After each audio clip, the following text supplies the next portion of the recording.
Γράφεις.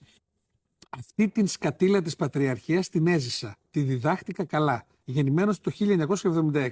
Πρόλαβα να δω τις γυναίκες της μαζόξης να μαζεύουν τα πιάτα, ενώ οι άντρες κάπνιζαν τα τσιγάρα στα σαλόνια. Σαλόνια που δεν ξεβρωμίζανε από την αντρίλα ποτέ. Πρόλαβα να ζήσω το η γυναίκα σπίτι με τα παιδιά, αλλιώς στη μάνα της.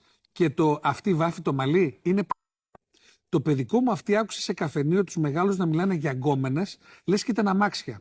Άμα κανένας φίλος ήταν πιο τρυφερός με τη γυναίκα του, έτρωγε σίγουρα παντόφλα. Σ' αγαπώ, θα πεις μονάχα την ημέρα που παντρεύεσαι. Συμβουλή συγγενή στο παιδικό μου αυτή.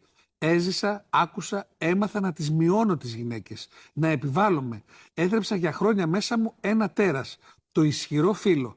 Μέχρι που είδα πόσο ανίσχυρος είμαι μπροστά σε αυτά που μπορεί να μου προσφέρει μια γυναίκα. Οι γυναίκες, η γυναίκα μου, για χάρη τους έκανα ψυχανάλυση. Να σπάσω το απόστημα, να χυθεί από μέσα όλη η σκατήλα του άντρα και από άντρας να γίνω άνθρωπος. Έζησα κι άλλα που δεν γράφονται. Μου δίνει ελπίδα που μαζί με τους φίλους μου μεγαλώνουμε παιδιά που βλέπω το παρελθόν να πεθαίνει. Καμία συμφιλίωση με το τέρας.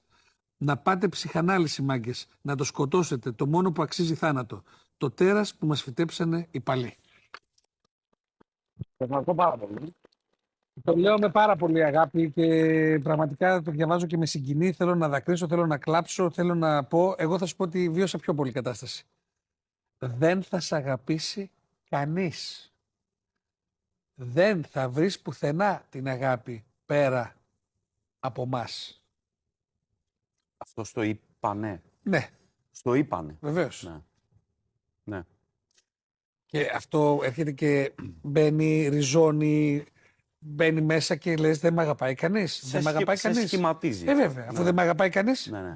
Δεν πάει να κάνεις εσύ ό,τι ήθελες τα πάντα για μένα, αφού δεν με αγαπάς. Ναι. Για κάποιο λόγο έρχεσαι κοντά μου. Δεν με αγαπάς, δεν μπορεί να με αγαπήσεις. Δεν μπορεί να μου λένε ψέματα. Δεν μπορεί να μην δεν μου λένε την αλήθεια. Αυτό λοιπόν που είπες τώρα, θα ξεκινήσω από αυτό, είναι αυτά που λέω εγώ οι πρόκες. Μπαίνουν μέσα και σχηματίζουν ένα σκελετό όπως με τον πυλό. Φτιάχνεις με το σύρμα ένα σκελετό και μετά σχηματίζεις, γι' αυτό είπα σε σχημάτισε, μας σχηματίζουν αυτά τα πράγματα, γιατί μπαίνουν σαν πρόκες από την παιδική ηλικία. Όταν έγραψα αυτό το κείμενο, καταρχάς να πω ότι δεν περίμενα σε καμία περίπτωση ποτέ να γίνει αυτό που έγινε, σε καμία περίπτωση, και δεν το έκανα γι' αυτό. Ήταν απλά ένα πράγμα που με έπνιξε, γιατί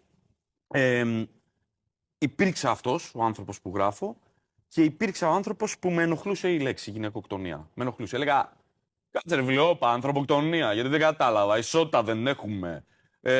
Ανθρωποκτονία είναι, γιατί γυναικοκτονία. Ήμουν αυτός. Έχω μάθει όταν με ενοχλεί κάτι στη ζωή μου να